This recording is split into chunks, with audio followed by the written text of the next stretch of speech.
அடுத்த படம் நான் வந்து என்னோட 100% கொடுப்பேன் அப்படின்னு சொல்லிட்டு எப்பவுமே ஓடிட்டு இருக்கிற பிஸியான ஒரு ஆக்டர், அதை தாண்டி அருமையான ஒரு மனிதன்.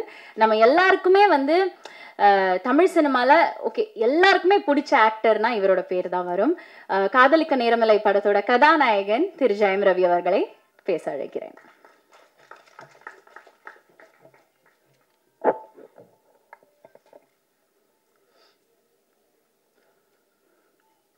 இந்த விழாவுக்கு வந்திருக்கும் பத்திரிகை, தொலைக்காட்சி, இணையதளம் நண்பர்கள் அனைவருக்கும் வணக்கம்.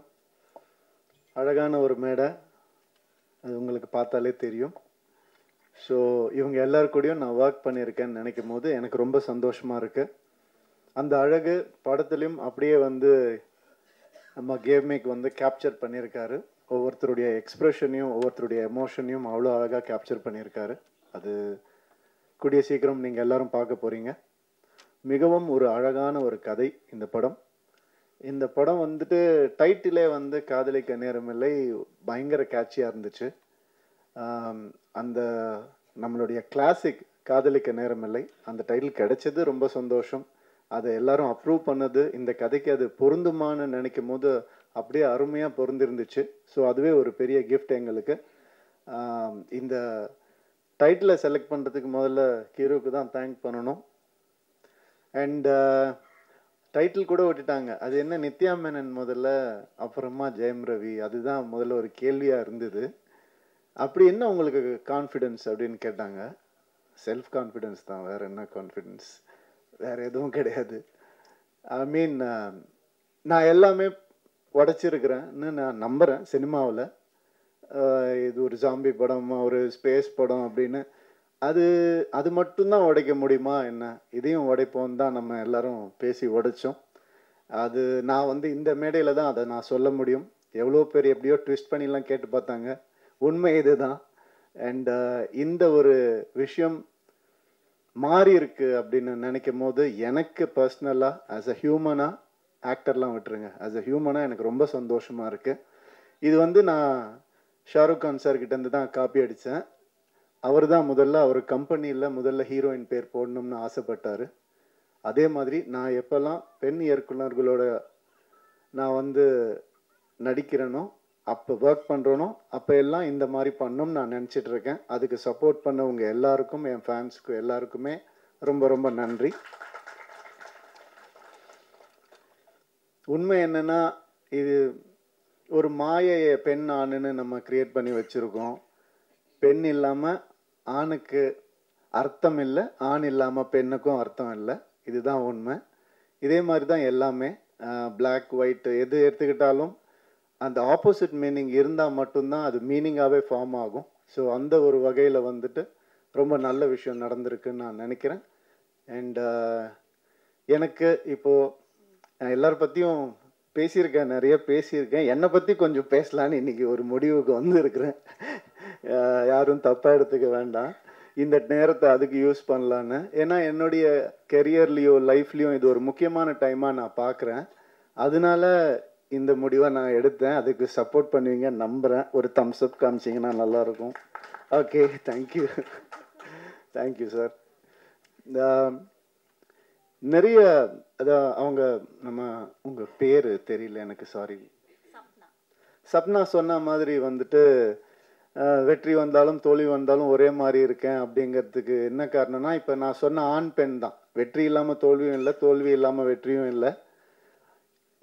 எனக்கு வந்துட்டு ஒரு 2014 இந்த மாதிரி கொஞ்சம் ஒரு தோல்வியான ஒரு டைம் இருந்தது. 3 வருஷம் ஒரே படம் பண்ணேன். அதுக்கப்புறம் என்னால் ஒரு இன்டர்வியூ கூட கொடுக்க முடியல. ஏன்னா ஒரு லுக் இருந்தது, அந்த ஒரு மாயையில் என்னை அப்படியே வச்சுருந்தாங்க. அதுக்கப்புறம் எனக்கு ஒரு மாதிரி கொஞ்சம் கஷ்டமாக இருந்தது. என்னடா இப்படி இருக்கேன்னு, படமும் சரியாக போகல, தோல்வி அடைஞ்சுது. ஸோ அப்போ நான் யோசித்தேன், நான் ஏதாவது தப்பு பண்ணியிருக்கேனா அப்படின்னு யோசித்தேன். நான் தப்பாக நடிச்சிருக்கேனா, நான் வந்துட்டு தப்பான கதை செலக்ட் பண்ணனா, நான் அப்படி யோசிக்கும் போது என் சைட்லேருந்து எந்த ஒரு தப்பும் எனக்கு தோணலை. அப்புறம் நம்ம எதுக்கு தோண்டு போனோம், உன் சைடில் தப்பு இல்லாதப்ப. அடுத்த வருஷமே 3 ஹிட்டு ஒரே வருஷம். ரோமியோ ஜூலியட், பூலோகம், தனி ஒருவன், 3 ஹிட்டு கொடுத்தேன் நான். அது வந்துட்டு ஏன் அப்படின்னா அந்த ரியலைசேஷன் தான். வெற்றிக்கும் தோல்விக்கும் பெரிய டிஃப்ரென்ஸ் இல்லை. ஒருத்தர் தோத்து போய் துவண்டு போய் கீழே விழுந்துட்டாங்கன்னா அவர் தோல்வி அடைஞ்சவர்னு சொல்கிறோம். அது கிடையாது. அவர் திருப்பி எந்திரிக்காம இருந்தாதான் அவர் தோல்வி அடைஞ்சவர். திருப்பி எந்திரிச்சிட்டாருன்னா அவர் தோல்வியே கிடையாது. இந்த வருஷம் நான் திருப்பி எந்திரிப்பேன்னு சொல்ல வரேன், வேற ஒன்றும் இல்லை. Thank you so much. அதுக்கான நிறைய நல்ல படங்கள் ஒரு லிஸ்ட் என்கிட்ட இருக்கு, நல்ல லைனப்ஸ் என்கிட்ட இருக்கு, நல்ல திறமையான டைரக்டர்ஸ் என் கூட இருக்காங்க. அடுத்தது சுதா கொங்கரா மேம் கூடயும் இன்னொரு படம் பண்ணுறேன், பெண் இயக்குனர். ரொம்ப சந்தோஷமா இருக்கு. எனக்கு பெண் இயக்குனரை வேற எப்படி அட்ரஸ் பண்ணுறதுன்னு தெரியல, அதனால அப்படி தான் நான் சொல்கிறேன். ஸோ அது ஒரு பெரிய டேர்ம் கிடையாது, டிரெக்டர், அவ்வளோதான். ஸோ இந்த மாதிரி நிறைய நல்ல விஷயங்கள் என் லைஃப்பில் நடந்துட்டு இருக்கு. ஒரு நல்ல மாற்றங்கள் நடந்துட்டு இருக்கு. கிளியராக திங்க் பண்ண முடியுது அண்ட் சந்தோஷமாக இருக்கேன். Thank you so much. காதலிக்க நேரமில்லை பற்றி கொஞ்சம் பேசிடுறேன். இந்த படம் வந்துட்டு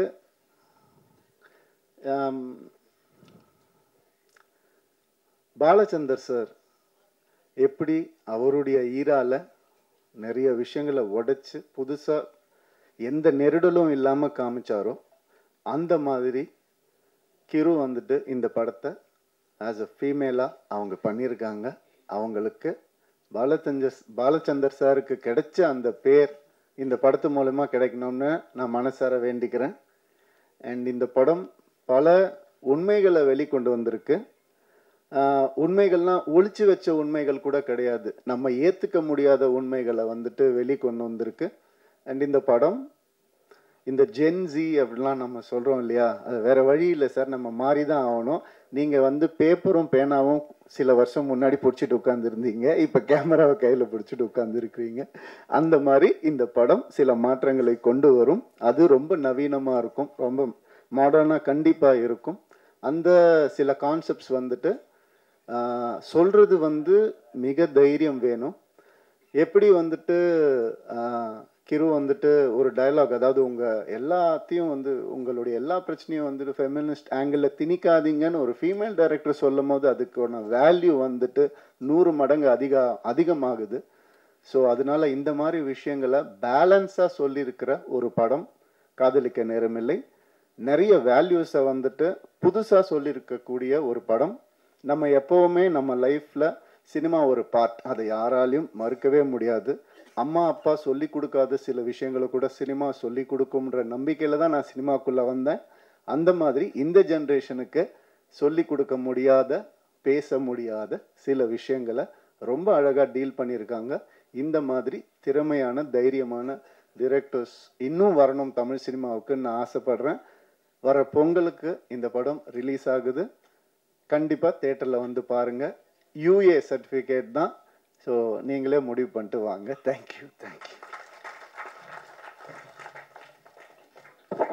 ரொம்ப நன்றி ஜெயம் ரவி சார்.